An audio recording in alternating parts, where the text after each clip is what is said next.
Bienvenidos! Welcome to the Learn Spanish con Salsa podcast, the show for Spanish learners that love music, travel, and culture. Close your grammar textbooks, shut down the language apps, and open your ears to how Spanish is spoken in the real world. Let us show you how to go from beginner to bilingual. Here is your host, certified language coach, Tamara Marie. Hola y bienvenidos al episodio 126. Welcome to episode 126 of the Learn Spanish con Salsa podcast. In this episode, I sit down with Olly Richards.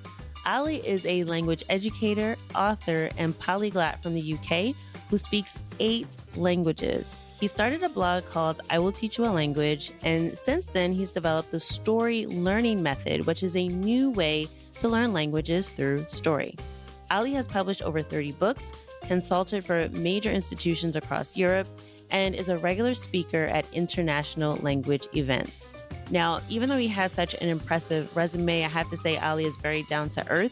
I met him at Langfest back a few years ago now in Montreal. And actually, it was over lunch with him and a couple of other folks that I met there that the idea for Spanish con Salsa was born. And I talk about that on the I Will Teach You a Language podcast, so make sure you check that out. And actually, if you go to the show notes page for this episode, learnspanishconsalsa.com/126, then you'll also see a link to my conversation with Olly if you want to hear more about that story. Make sure you stick around to the end of this episode because there will be a special opportunity for you if you're interested in testing out this method of learning Spanish through story. We'll talk about a few ways that you can do that at the end of the episode, so make sure you stick around all the way until the end.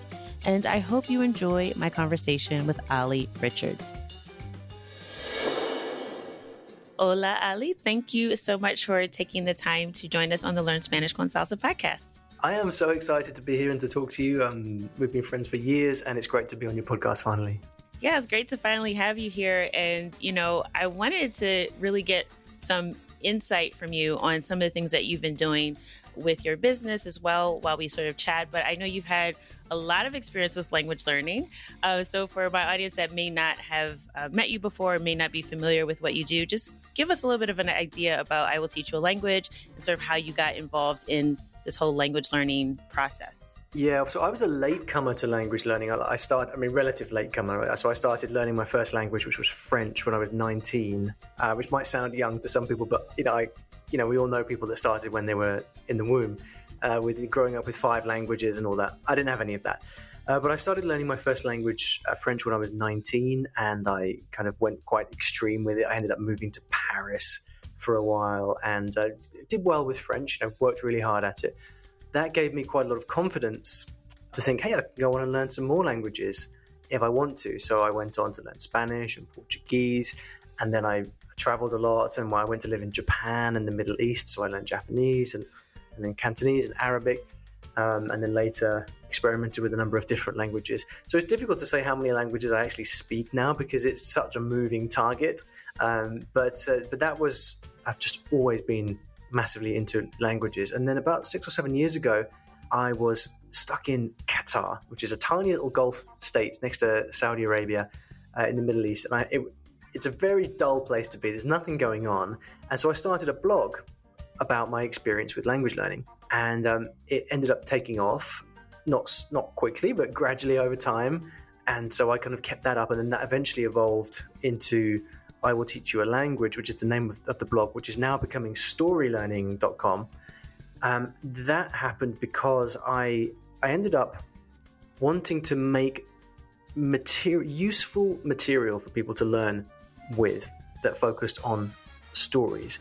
And there's a kind of long history behind why stories, which we could go into if you like. But essentially, I teach languages through stories. And so I write books of short stories and other things like that are specifically aimed at people who are kind of bridging that intermediate gap, because it's quite difficult to find useful material when you are at that intermediate level. There's lots of stuff for beginners, lots of stuff if you're a native speaker or highly fluent, but there's not so much stuff for intermediate learners. So what I basically focus on doing is creating material and courses for people to learn languages through story, and focusing very much on the kind of educational content.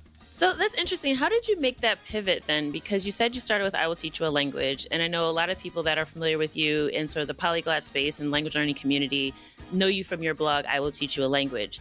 So how did you decide to really make that shift to change to story learning when you've already had established that brand of I Will Teach You a Language? It was a very gradual thing, and it mostly came as I just noticed how much this concept of story learning, as I call it, resonated with people. So, I mean, I've done lots of things over the years. I've created courses on how to improve your memory, and courses on how to the steps to learn a language and things like that. But it was really once I started writing my books of short stories in different languages that I really started to notice that it really resonated with people, and I would start to get emails from people, and people would come up to me at conferences and say, I really enjoyed your books, they helped me so much. And so I realized that I was onto something. So I then started to think, well, how else can I use stories to help people learn? And so I ended up kind of developing whole methodologies around it. So I have my story learning courses are essentially learn a language from scratch, from day one, with stories. So I was experimenting with all of these things, but there came a point where everything I was doing was focused on stories, and even the term story learning started to become so common among my audience that I just thought, well, I will teach you. It shouldn't be about Olly anymore. It should be about what myself and my audience have gone and fallen in love with, which is the idea of learning through stories. And so I spent a lot of money buying StoryLearning.com and decided to kind of take the leap and actually rebrand the whole thing to story learning. But it was a very kind of gradual process. It seems quite sudden when you lay it out like that, but actually it was something that we were considering for a long time behind the scenes. No, that makes a lot of sense, that you followed really what was working for your audience. And I think that's something that some people just don't do, right? Like they have an idea and they put it out there and they say, well, this is what I want to show people. And this is sort of what I think makes sense.